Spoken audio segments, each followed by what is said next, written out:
Here now in the new generation, the Tiguan wants to set a new mark and saying, hey, I'm top of the segment here. But is it really true? We'll find out with Thomas Naugefühl in 4K, full screen, full length. Let's go with the all-new Tiguan generation. Different trims, different engine versions we drive today as well. And here you can see this one is the R line.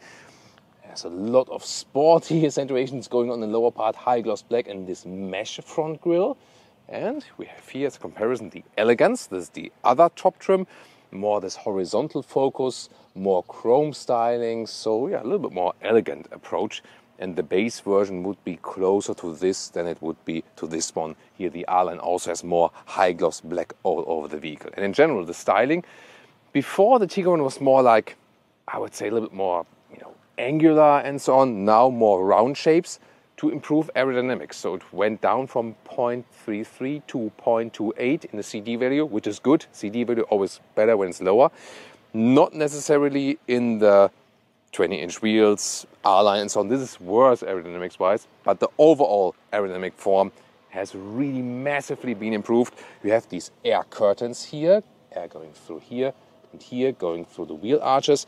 Then also a more round hood. Then here it's closed actually. This whole light area is closed, you can see. And more aerodynamic optimizations across the vehicle. And you can also see that here this light integration, it starts here. Then there's the light strip. The illuminated VW logo, not yet. It will follow later. They couldn't get it ready for the Tiguan when it was launched right now. But then it will come at a later stage. And the light logic is you have a base headlamp, already LED, then you have a higher performing LED, and this one is the optional matrix LED, so-called IQ light for best high beam performance. And then you also have the cascading turning indicators, both in the front and in the rear. Oh, and Leah found some Easter eggs. Look at that from the outside, hard to see just when you have the hand behind it. There we go. There's the tiger. You could also better see it from the inside. Aww. And the other side has an iguana. So cute, but why is that? And the reason for that is that Tiguan is a combination, the name of tiger and iguana. Tiger, iguana, Tiguan, I think it's nice to implement that gimmick. And now the most important thing is, it's not an option. It's not only in the R-Line or in the Elegance. It's even in the base trim. That's something special for Volkswagen, right? Major step forward also as for the noise insulation. The soundproof front windshield is standard, and then option you can get an acoustic package. And here at the side windows, front and rear, we have then the dual insulation also equipped with our test cars today. 4.54 meters or 179 inches is the length of the new Tiguan, just slightly longer than the previous generation. This one here, the Elegance version, or also the base trim, would have the matte wheel arches here. Wheels from 17 to 20 inch.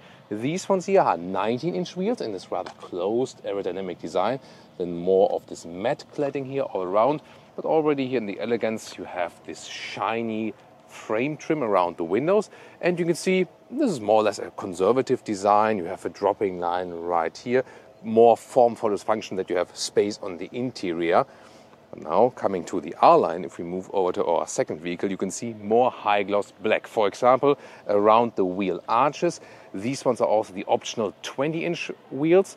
With the R-Line, 19 would be standard, 20 then also optional for the R-Line. Here in the black styling, the most sinister styling R-Line badge. Once again, the closed look right here and aerodynamic optimizations here. They make the car longer here, also with the top spoiler, so the wind can better flow away right there. That makes so much difference. Also here, see these edges? Right here, this is also optimization for aerodynamics, and it's actually even more important that the car is not getting pulled from the wind in the rear than how much it pushes in the front. So rear aerodynamic optimization is actually the most important thing. Very interesting. Elegance, here the matte, more plastic styling with the chrome accentuation, whereas we have in the R-Line once again high gloss black and this meshed grille structure once again for the sportier, more sinister look. And not sure if you can really see that, but the R-Line top spoiler here is even a little bit longer. So although the R line in general is worse as for aerodynamics, this longer spoiler would be then a little bit better. Oh, very important, by the way, this middle light strip, and also later when the logo is illuminated, will also be active while driving when it's dark and the main headlamp unit is also on. Pretty cool, right? Technology-wise is actually the biggest news, the DCC. We have both vehicles here equipped with that, the diesel we're driving later as well. DCC has been upgraded to a DCC Pro that now employs a 2-valve system, so it's more elaborate and can rule more between comfort and sportiness. And even in the infotainment system, you can not only choose presets, but also individually rule that. Here, this new central knob, either manual volume adjustment, that's good, would work when having music running, and then you press it, and then you can either have here the driving mode selection directly, comfort, sport, and so on, so easy to select while driving.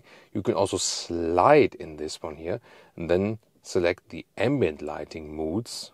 Not sure if it's necessary to have that here, but yeah, it's an interesting function for sure, like this.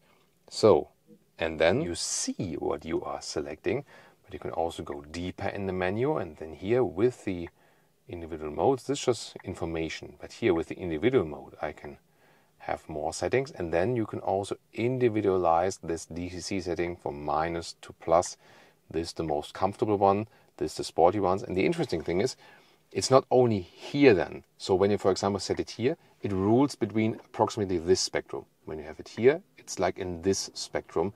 So it's always plus and minus, but this is kind of like the preset. However, I personally recommend rather a comfortable setting to have a elaborated ride. Still, we'll find out more when we drive the vehicle. Key fob, high gloss black, not my favorite. Door closing sound, VW is always famous for that. And here, it's also good. Nothing super special, but good overall. Here inside, this is like a bright trim. The R line would be darker. Deco element is already right here. I love the door inside handle, which is in this matte silver trim actually. And what's actually quite cool here, at the inside we have felt covering at the inside door pockets. Elegance trim with the Elegance entry badge. Also here the normal steering wheel with real buttons on the steering wheel. So they have returned to real buttons for all versions actually. VW says they want to use more real buttons again. Good decision. Also we here, our community in Autogefühl has massively influenced that. And then the R-Line steering wheel would have here a perforation and also a logo in the lower part. Other than that, the steering wheel is the same. And then these are the Ergo Active seats. You would start base with fabric seats. Then there are usually microfiber seats for elegance, and this is the optional animal skin trim. Here in the bright styling, you can also get the dark stylings, of course. The thing is that VW in their ID models, in the electric models, go forward and all animal-free and sustainable materials. Whereas in the models with still have combustion engines, they say like, what the hell, we don't care about sustainability. And that is not consistent. Why would you do that? Why are only electric vehicles supposed to be better as for the rest of the materials and the features? I don't get it. This is definitely something to criticize. However, you can get really nice microfiber seats here also for the Tiguan. They perform even better than these ones here. They are softer and more comfortable and more breathable actually. Then here with 189, 6'2", lot of room still above my head. You can also get a panoramic roof still. Steering wheel, menu control, in and out, up and down. So the base ergonomics are actually really good. You can find a good position also as a tall driver. And Leah has already seen that. Yeah, I saw that with the camera. Here, the switch gear, like in the ID7, forward, reverse, directly here at the steering column. That cleans up the lower middle console where we showed you that new, functionality button. Interior cockpit overview, here in this trim is bright here. And also this illuminated trim here, the elegance version. So you have this deco element, Tiguan it says. In the R line it says the R badge, so it looks a little bit different then, but it's only available in the top trim versions actually. Then 13-inch would be standard. This is here the optional 15-inch screen. It's optional for all versions actually. Yeah, typical options policy. The sliders are now illuminated. It's good to have them versus only in the screen, but manual would be better there. In the very, very new generations of the Volkswagen vehicles, the manual climate knobs will be coming back, also thanks to our coverage. Then here you can also directly select the seat cooling, for example. And here the digital instruments behind it. This is covered with an anti-reflective coating that you can better see them. It also has more a matte appearance, I would say. And you can also change, for example, the view in the digital instruments. Sorry for that spontaneous burst of rage. Here, when you have a door opened, then it does not work to change the view. You have to click OK first. Then you can also switch the middle view. Here, for example, also with a full map like this. It's somehow also complicated what you want to have there, because then you have to go back or here to go close again. You can control the inside parts actually. Yeah, but then you can also go to the outside here on the right. You can go to the left part. I think a little bit over-engineered. I think others could say it's highly customizable. The infotainment system now has this new back and also has more CPU power, for example. And then here, this is also a main menu. You can select the plug-in hybrid has the static air conditioning. You can even select the zones you want to preheat or pre-cool then. And now where can I adjust the head-up display? Hey Ida, head-up display higher. You can adjust settings on the screen. So then it brings me to this menu at least, and I can adjust the position. There we go. And my favorite feature for the head-up display is you can pick this snow mode. So when everything is white, then the number here, the speed turns to blue. I would maybe drive it like this always. Hey Ida. Hey Idaho.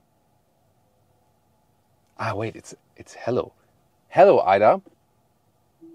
Why do you keep interrupting me?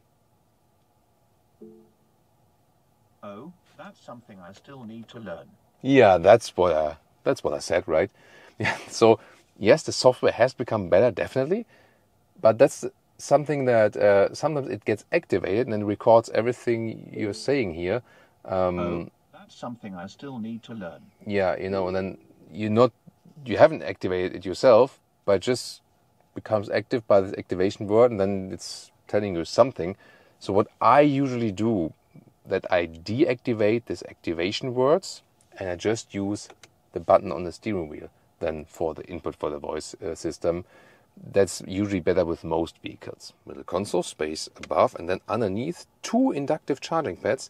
They charge quickly, very nice, and are also cooled, and USB-C charging. So here this lower middle console. You have these sliders here in the front. You can also take them out completely. Then you have the cup holders at this moment far in the back. But does it really make sense? However, you have the choice. You can put this one out. Then, I don't know how to do that yet. Okay, well, I know how to do that yet. Then here you can put this one here and put it to the forward position. And I think that would be, there we go, more suitable for bottles in the front. And then, That's something I still need to learn. not sure why the voice assistant. Stop. Thank you. Well, you see, yeah, this is definitely better now, is it? Rear doors, hard pack. In the front door, it's soft. Here is actually hard pack. Huh? Huh? Well, for that price, I would expect something different. And then here, the rear bench, you can slide it forward or backward. You can also adjust the angle here, like this. Wait a minute. Ah, there we go. So like this, or all the way back. Then the middle part, slide down, and you have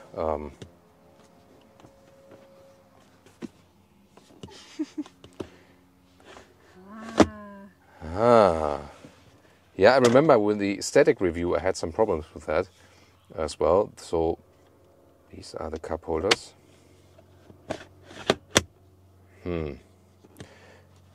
Let's say I wouldn't exactly say I'm very convinced of this new mechanism. Let's take it that way. So then here, the other seat, you can see how the angle is varying. There we go. And we can also slide this one forward or backward. And when I'm in the backward position and I'm driving on the passenger seat, what am I talking about? When I'm driving in the driver's seat, that makes sense. Here, there's still a lot of legroom left, no problem. And headroom here with 1A9 or 6 for 2. also no problem. So it's a good offering of space here in the rear. And then we have also USB-C chargers and also seat heating for the rear when that's all powered. Trunk and luggage capacity. It's also cool to do it here, 2 in a row, 2 for 1. 650 liters for the normal setup, 475 for the plug-in. But what are the differences here? Normal combustion engine, 1 meter or 40 inches in width. That's the same. The length, 88 centimeters or 34 inches. It's just more luggage capacity because you have more room here in this area. And we also have, for example, you can get a 220 or 230 volt normal plug to fold the seats. Pull this one here left, pull this one here on the right. Why doesn't it fold? Ah, okay. Yeah, that's because the electric seat function that goes automatically back. I'll soon fix that. First of all, here underneath, more space than in the combustion engine version. You can also house a complete replacement tire here, because here, the subwoofer, when you have that option, it is now in this form here, so it leaves space for a replacement tire or for the plug-in hybrid battery. Soon going to show that to you. So you need to put that electric seat more forward that the rear bench can actually fall down. That's the thing with these electric functions. So they automatically go back for comfort seating, and then we go here. This is then the length as I would be seating as a tall adult, 170 in meters, that's 67 inches. And now the question is, what about the plug-in hybrid? Let's move over. So on top here, it's the same, just here on the side, because they put the 12 volt starter battery right here in the left. So for the plug-in hybrid, they had to move the fuel tank, and it's right here in this box. Underneath this box, you can find the high voltage battery from the plug-in hybrid. But you can still have some space here for charging cables. So this is then actually the main difference. As for engines, well, I love that dual shot here. Right, always. Then we have a 1.5 TSI, and it's the base engine, 2 horsepower specs. In the 150 horsepower specs, it's around 9 seconds in the acceleration figure. Always MHEV, mild hybrid system, and also the dual clutch transmission 7-speed DSG. On that base of the 1.5 TSI is also the plug-in hybrid version, new with a 20 kWh net battery, 80 kilometers or 50 miles of real-world realistic range. So massively improve the plug-in hybrid electric capacity. It's also important for taxation reasons, for example, especially in Germany. Then there will also be a 2-liter TSI, both with all-wheel drive, and the 2-liter TDI, the diesel, also in 2 horsepower specs. The bigger one we also drive today, 193 horsepower, also with all-wheel drive. The latter one, the big diesel, is then the one with the highest towing capacity at 2.3 tons. The other one, then depending on the engine version, a little bit less. So all of the engine specs have more or less their advantages or disadvantages. Welcome to Thomas's Driving Lounge, all new Tiguan, testing different engine versions.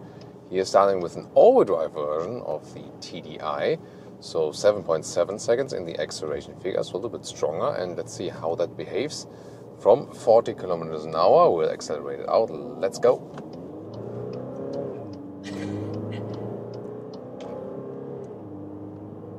Plop, 100. Oh, that even triggered the Leah meter, just a little bit.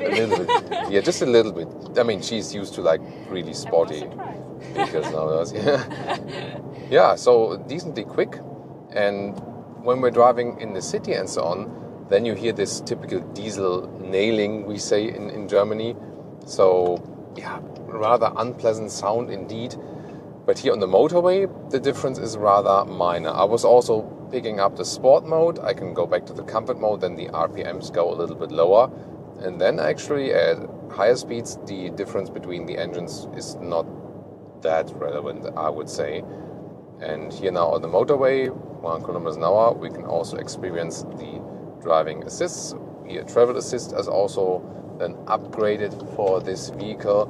You set it here, you pick different mode, travel assist, limiter or ACC, and then you set your speed then also on the steering wheel, and here you set different 10 kilometer steps, and with resume you can set 1 kilometer steps above. Here at the moment 110, and it's really good to have the real buttons back for all versions, so it's easy to press these real buttons then. And let's see how good does it handle? Here also shows me a green steering wheel symbol. That means it's the active lane keeping assist. So the car is doing that semi-autonomously. So it's level 2. And so far, let's see how this car is being centralized quite well. Now there comes like this slight bend in the motorway. Let's see how the steering reacts, if there's any hectic movement and so on. Yeah, that's actually very smooth. Yeah, flawless. That's really good. The steering, indeed, I would like more feedback, but what you can also do is go to an individual mode. And in the individual mode, to do that while driving is a little bit complicated. Here you have to go there, and then you can set the DCC, the adaptive suspension, but you could also put, for example, a soft suspension, but then the steering to a sportier node. And yeah, that's maybe also a good choice in long term to have your personal individual mode. Oh, thank you for the heads up. Interesting overtaking maneuver by the truck. Yeah, but here, good on the brakes, also good reaction from the steering. You don't have to turn the steering wheel that much, actually. And what's also really cool here, one click on the assistance systems, I can easily click there, lane assist is deactivated, and also this EU speed warning, I deactivated it in advance even. No one has seen that. So it's really good. When you're annoyed by some systems, they need to be on always at start of the vehicle now by just mandatory from the law. So the manufacturers, the only thing they can do is make it easy for you to deactivate them, and that's exactly what they did here. So I think hats off to VW that they... Am I just praising VW for something they have done on the software side? That's a premiere. So yeah, usually it's always that they have great chassis, great suspension and so on, but they were lacking behind in software, and now they're also picking up with the software things and finding good customer-oriented solutions for the software, like here with the deactivating of the assistance systems. So that is actually a good thing to test also while driving, that you know that it's actually easily handleable. What I also feel here on the motorway, so the acoustic windscreen in the front is standard. This one here, by the way, also the one with the heating foil, and I don't see any heating foil. You know, there are two solutions. There are these, like the individual heating lines in there, the old technology. I always see it and it's like, I can't drive that way. Some can, some not. And then this is like this integrated foil, and it looks like there would be nothing. Still, it's a heated front windscreen. The only problem would be if you have polarized glasses on, then you can see some reflect. I think it's still manageable, it still works, but that's the only thing. You could maybe see some, I don't know. I haven't seen it myself yet. Did you? Maybe? I don't know. Oh, now we can drive 130. Let's see, 110 to 130. Oh, I need to get off the motorway actually. But you see also good on the brakes as well. Nice to put the turning indicator in. Yeah, so it's actually good reaction also from the drivetrain, from the brakes and so on. Overall good feeling. And that was like, always like more than 1 kilometers an hour, more than 60 miles an hour. And the noise insulation is really very good here. So the front windscreen is, we have a beeper. Front windscreen is standard insulated, and this one here is also equipped with the optional insulating pack. So that means then that the side mirrors, the side windows, front and the back also have dual insulation, and we felt that it's really very silent in here. Definitely more silent than the previous generation. Then the better aerodynamics that also come together. So that is that's really good, especially for longer motorway trips. Super silent in here. The whole vehicle feels from driving actually really premium. It feels like a premium ride. I love that. What I really want to test, probably the most exciting thing, because we have the new DCC here. So when we go here to the individual settings, now set really to the most comfortable DCC sitting. So just feel how the individual waves are being evened out. It feels really soft. I mean, it's also a quite good road, but there's some waves in there, but that feels really elaborated, like more upmarket segment. Now let's put to the sportiest setting. Yeah, the touch driving. Let's go here. Wow, that's notable. Now you feel like these individual bumps in the road way more clearly. That's interesting. Wow. I mean, now of course we have a little bit sportier feedback. Yeah. So here, sportier feedback then. When we go a little bit slalom alike. But now let's do the slalom again with the most comfortable setting. I mean, the slalom reaction is actually quite good in both cases. So I wouldn't say when... Let's do here again. What do you say? Yeah, in slalom reaction, it doesn't differ that much. It's more really when you're running over the bumps. That's just like bumpier in the sportier setting, but you have a little bit more feedback from the road. But actually, I would drive with the most comfortable setting, honestly, because the car doesn't feel unsporty from suspension here. It doesn't lean too much in the corners. But then again, it's such a smooth ride. So my tip here definitely would be individual mode, steering to sport, and the DCC all the way to comfort. And then you have a great driving setting here, actually. Now the plug-in hybrid, and I try to do an acceleration electric only. Let's see if I can manage.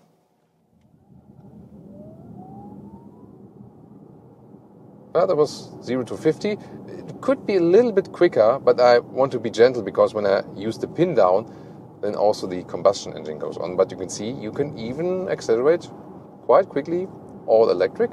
This is also the focus of this new plug-in hybrid, that it's more electric than before. Not only with the higher range, the bigger battery and so on. So realistic range around 80 kilometers, always depending on your driving profile from this 20 kilowatt hours net battery. But also in general, smoother and just more silent and less combustion engine. For example, before when I go here to the S shifting mode, usually the combustion engine would hop on, but that's not the case here anymore. And also when you select the driving profile, here from comfort to sport, it also doesn't go on. So before the engine went on, now it doesn't do that, only when you really apply the power. And we can also compare that. So for example, here in the comfort mode, let's see when we hit the throttle, there we go, it's on. But here in the sport mode, the thing is that, there we go, we have more response from the engine as well. And you might always wonder, isn't it bad for the engine when it suddenly hops on at a high RPM?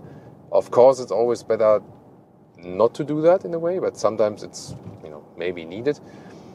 So I asked the VW experts what do they actually do as a countermeasure. First of all, like the coating from the inside of the cylinder is a different one. It's a more elaborate, stronger one that helps against possible bad effects on the engine. And also, if the engine is not running, at some point they use then a little bit of oil that's running through the engine to just to give it enough fluid that it doesn't run dry, that you don't have bad effects on the engines then in that respect. So there are some countermeasures as for that, so that you're not get a broken plug-in hybrid engine pretty quickly. But I would recommend to not maybe have the situations frequently, and try to gently push the engine on then. But at some point maybe it is needed for safety reasons and so on, and at least you know that you can theoretically do that. So here also the transitions, they also work on that the all electric driving and then the mixed hybrid driving, you also have smoother transitions in between, and you also have better recuperation. So when I hit the brake pedal, recuperation is also more possible in total than before, and also there the transition is better than before. What's also interesting is that we can change the recuperation levels, but we don't have like a B mode here. This is still the S mode, which is predominantly then for the hybrid driving when the engine is on. So you need to adjust the recuperation modes then in the infotainment system. Doing that easily while driving is not it's actually a little bit complicated, to me at least, as for the driver. But we have set here our hotkey. Thank you, Leah. So she's the best recuperation expert. So exactly. And then Leah can select between low, automatic, and high. So low, it's like I lift the throttle. There's mainly rolling, So and then we have automatic or high. We can whatever. We can start with high. So when I accelerate and then foot of throttle, there's more recuperation. You can also see that in here. It's not exactly a super strong one-pedal driving feeling, but it's notable, definitely. And automatic, which would be the standard setting, is also checking out like the ACC, is there a car in front of me or not, or also according to the topography changes on the map. That's very interesting. And even more interesting, since they homologated that with the low setting, you can have all of the 3 modes and then restart the vehicle, and you have it in the last mode selected. And that's good because maybe you favor one mode or the other, and then you just stay in that mode. Yeah, at some point you have to recharge 11 kilowatt AC, 50 kilowatt DC peak. So that then will take you 25 minutes from 10 to 80% state of charge. That is also massively quicker than it was before. So the whole plug-in hybrid system is more usable. You might wonder, why do they employ such a high buffer? Because when I say 20 kilowatt hours net, and maybe you read on some spec sheets like 25, 26 kilowatt hours, that's the gross figure, and they have such a high buffer that they can maintain the same value for you as a customer for the whole lifetime of the vehicle. The battery does lose some capacity over time, but not like the whole buffer in a couple of years. But I think it would still be better that you offer more from the start. Maybe then you lose a little bit over a couple of years, but then I had more before. So but that's definitely like a strategy thing they decided. If you use both powertrains at the same time, like here in sport mode, when you push it on, you can even have a better acceleration. Let's go. Ooh. Plop, that's 80. That went quick. So, because the plug-in hybrid drivetrain here will be the second quickest in the lineup, quickest with around 6 seconds in the acceleration figure, will be the 2-liter TSI with 265 horsepower on all-wheel drive. This one here, front-wheel drive only. You maybe also heard and felt that we had some wheel spin in the front, so much power just in the front axle. Now the pure petrol engine, 1.5 TSI. Let's go.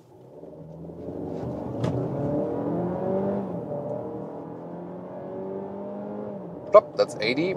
Little bit downhill though.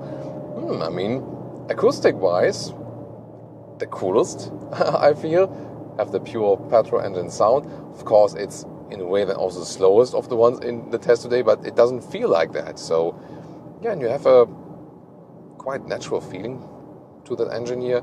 Weight-wise, if you ask yourself, hey, the plug-in hybrid, is it much heavier? It's about 250 kilograms, so there are like 500 pounds difference. This is not that you would extremely feel that in most situations. So at the same time here, the TSI is the lightest, and it kind of also feels light in a way, but not that the plug-in hybrid you would say, hey, this is heavy and this feels completely different in the handling. In the handling, they are all really good indeed. We have to see if also reliability and software and like electronics keeps up to that level. I cannot promise that, but from suspension, that is really great, and how the car feels as a whole. Just 2 days earlier, we've been driving the Peugeot 3008, which is the exact competitor. Also, we have driven in the all-electric version though, so can't one-to-one compare it. It's also available with the comparable engine though, and we have to say we both experienced that. Talked to Leah about that too. That this one here, the Tiguan, is maybe more conservative in the interior, styling-wise and so on, but it feels so much more elaborated because of that great suspension and the steering feel and so on. This is something where it really, really shines, especially with the DCC, now called DCC Pro, so I can really recommend to go for the adaptive suspension. Maybe not all the other bells and whistles, but the suspension is really something you should go for. Engine or the drivetrain is always a combination of entry price and the usage. Taxation reasons might push a for the plug-in hybrid, yeah, that's probably also then a good choice if you can save a lot of money, especially with the company car. For most private use, then here the 1.5 TSI might just be a good pick. And also consumption-wise, well, you can also score some good values around 6 liters, 1 kilometers, like 40 mpg US, 50 mpg UK, in really good ideal conditions using that MHEV smart hybrid drive system.